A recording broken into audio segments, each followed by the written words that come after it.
Hey guys, what is going on? Sharp Thinking here. So I wanted to do a collection update video. For those of you guys that follow me on Instagram, I sold off a lot of my collection these past couple of months. I've been getting really into guns. I've picked up a couple cool firearms recently, and I just figured, why keep knives around that I don't carry, I don't use? It just doesn't make sense. I don't need to have 2 or 3 of every single knife I like, although I still do in some instances. But at one point I had 2 of these. I only carried the one, which is the Wilson Combat. But yeah, anyway, I wanted to just kind of showcase my collection. It is only 13 knives at this point. So, first knife is the Wilson Combat Chris Reeve Umnumzon. This is probably my favorite knife.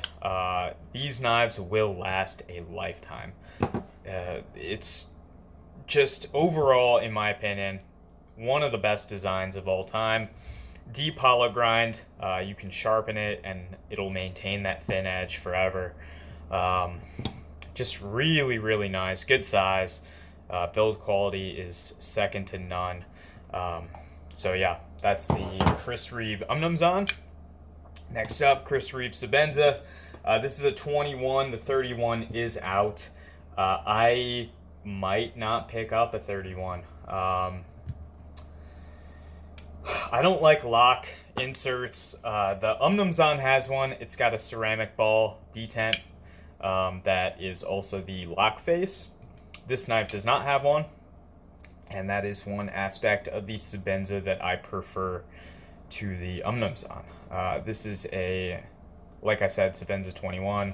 Also a Wilson Combat. I think it's interesting the logo is kind of misprinted a little bit. It's supposed to be in the middle of the clip.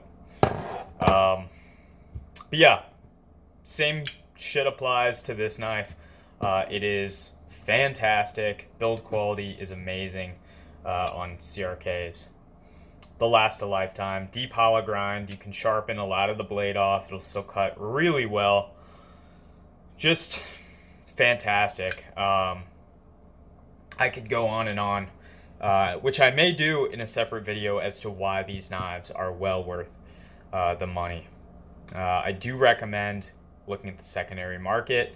Both of these new are $550. I got both of them for $400 a pop.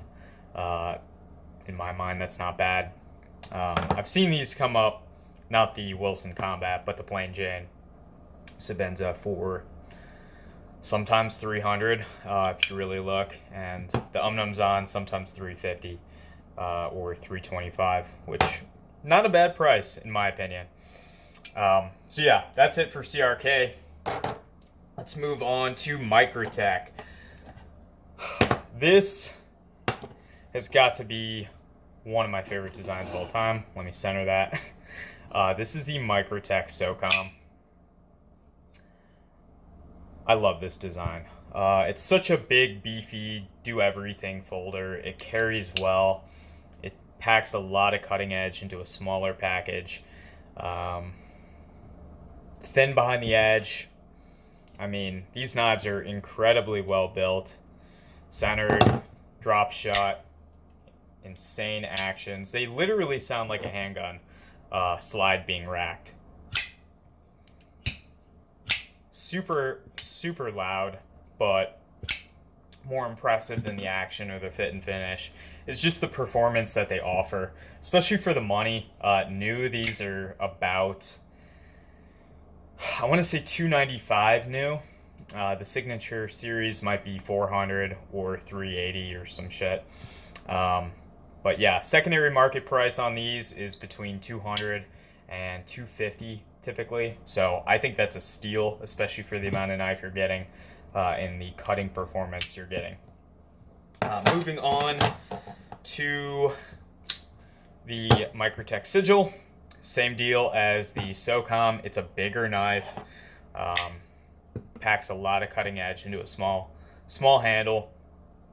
It just offers a lot, in my opinion. It functions well as a knife. It cuts extremely well.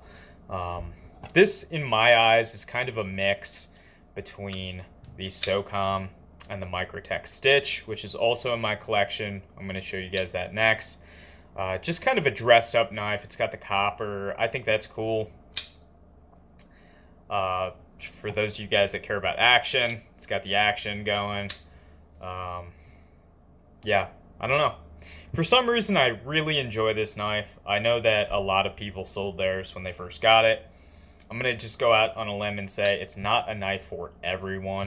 The Socom, I think, is going to be better for most people, but I don't know. This knife really clicked with me when I got it, and I just don't see myself getting rid of it. It's a great carry, full titanium handles, and it weighs the same as a Socom. So definitely a good thing there. I do kind of wish it didn't have a steel lock insert. I'm not a big lock insert guy, but I guess if I ever need to, I can send it into Microtech, and they'll, swap it out if the lockup gets late or something happens. Next up, this is what made me sell my Strider, actually, my SNG. Microtech Stitch in 3V. It is a big, beefy, ridiculous, tactical, hard-use knife. I just think it offers more than the SNG. Got some oil on the counter. I don't know. It does everything the SNG did in my eyes and more. It's just really comfortable. Fit and finish is fantastic. You can see this blade is all scratched up. Thin behind the edge, just as thin as the Strider. The Strider probably had a better heat treat. That's one thing I can get on Microtech about, is their heat treat's not really that good. At least on their M390, this 3V seems to be decent.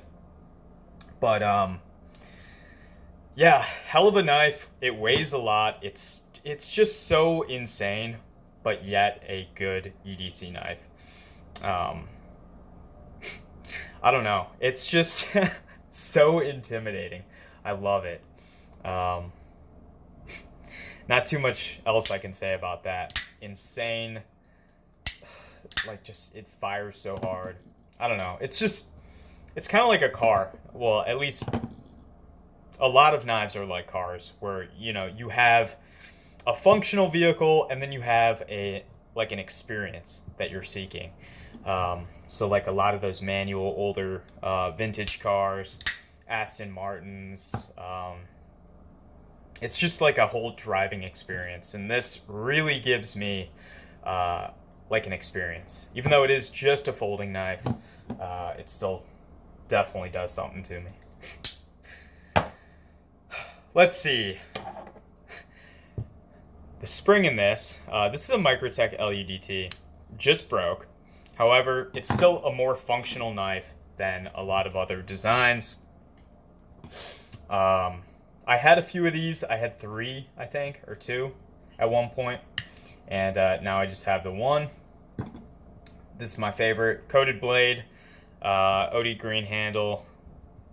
Not much I haven't said about this. Check out my video on them. Super thin behind the edge. Thinner than any knife I have in my collection. Cuts like a monster. Ergonomics are pretty good. A little small on the handle, but overall, I can never see myself getting rid of this knife. Even though the spring is broken, I talked to Jason over at Microtech this morning, and he said, they're super sorry about the spring breaking again, because it's happened twice now. But yeah, I don't know. I do use this knife, not underwater, like I'm a diver or something, but water gets in the pivot. I can't adjust the pivot. Can't take the knife down. So springs break. That's what happens. Next up, Hinderer. I kept 2 XM18s. At one point, I had 4 or 5 of these guys. I don't need 4 or 5 Hinderers. These 2 are more than enough for me. Actually, Jason McCoy just messaged me back. It's kind of funny. Just got the notification now. Yeah, so factory non-flipper. I don't like modded knives. I don't know what it is. When I was younger, I liked them. Nowadays, I just want factory stuff. So factory non-flipper, and then I have the skinny. This is definitely my most carried Hinderer. I think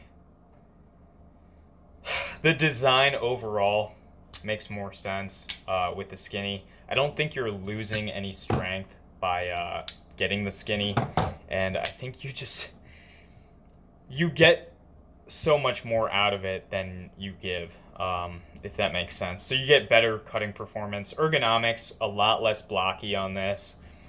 It's just overall, I think, a more coherent design. This is really a blocky handle, and you guys know I love the XM18. I love Hinderer, but those are the facts. So, but yeah, XM18s. I don't think I'll ever be without at least 2 of them. I am looking to get a fire attack coming up here soon, so keep your eyes out for that video.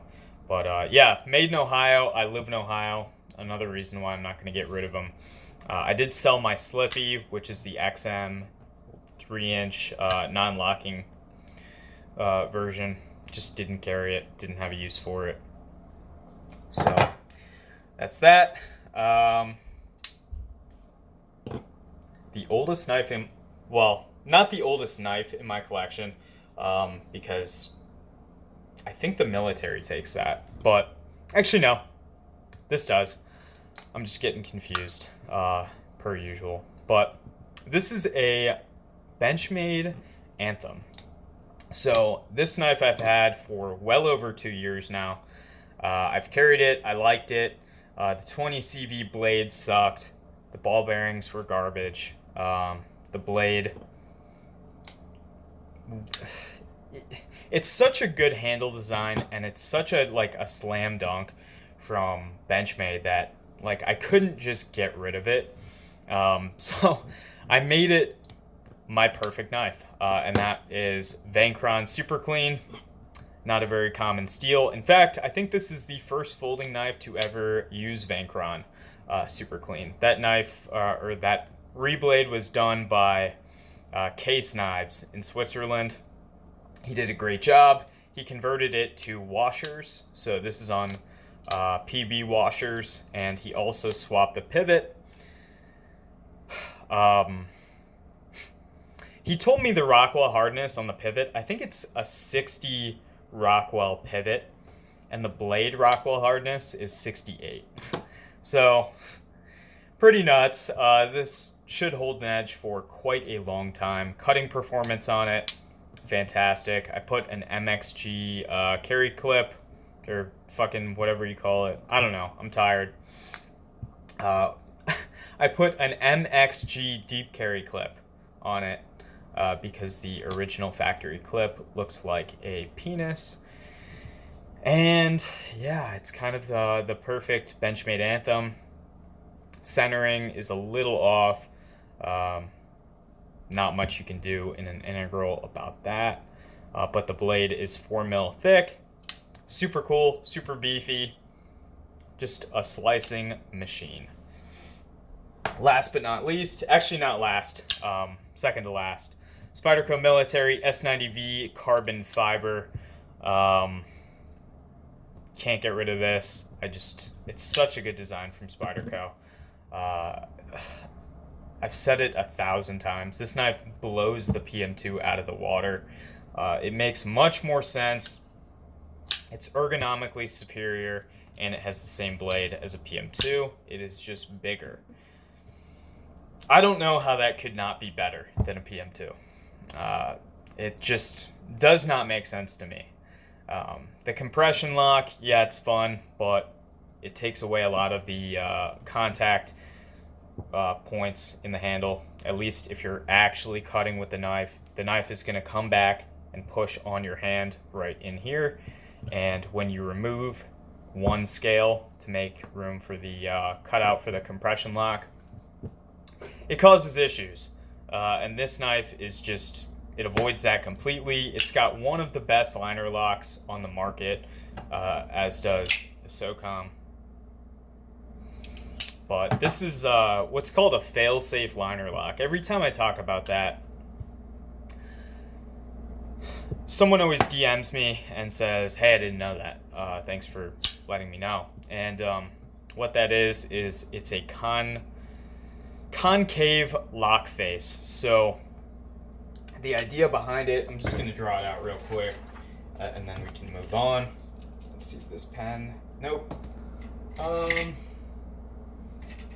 Here's a pencil. All right, so the lock face goes like this, very slightly. You can see that lip on the end. The liner you guys saw was mating up, like right about here, and then it's jimping.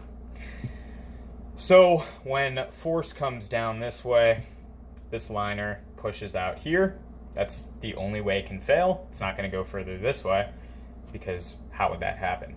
It catches on this lip right here, and it can't go anywhere. Now, this is an extreme exaggeration of what's really going on, but it is still accurate. I'm not saying this lock can't fail. It's just called a fail-safe liner lock. It can definitely fail. However, when I was 14, I got my first military, and I batoned with it because I thought, oh, the military, it's a hard-use knife. Well, I got a lot of lock rock from doing that. I actually bent the liner, so it locked up way back here. It made contact with this scale, but the lock never failed. It just bent. So is that a failure of the knife? Kind of. Was it my fault? Quite obviously, yes. But the lock didn't fail. The knife didn't fold. That's a win, in my opinion. I don't know. I just could not go without this knife. And last but not least, this one. Okay, I also have a Microtech Ultratech. It's with Kenny from In the Pocket, but it's not here, so I can't show you. This is a ProTech TR3. It's a great knife. I just did a video on it. Should be uploading any day now. It's a great knife. Definitely not a bad design. I wish it were thinner behind the edge, especially for the size. It's an EDC knife. It does not need to be 25 thousandths behind the edge. You can't change my mind on that. There's no getting around it. That's the reality of it. If the Socom can be between 10 and 15 thousandths behind the edge, this beefy hard use knife, then there's absolutely no reason why this should be thicker. It's just, it does not make any sense. If someone can come up with a compelling argument as to why this knife should be 20 to 25 thousandths behind the edge, I am all ears. But I have a feeling that that is just not going to happen. So I have not decided whether this is going to stay in my collection. I'm kind of limiting the number of knives I have. So if I can free up a slot and get a fire tack in here, I'm going to do that. But yeah, thank you guys so much for watching. I'm going to show you guys next what my EDC like table setup and storage setup is looking like these days. So keep an eye out for that video. But yeah, thank you all so much for watching. Sorry I haven't been making a lot of videos lately. I have been super busy. School is starting up here in a little bit. So once again, I appreciate you guys all watching, and I will see you in the next video.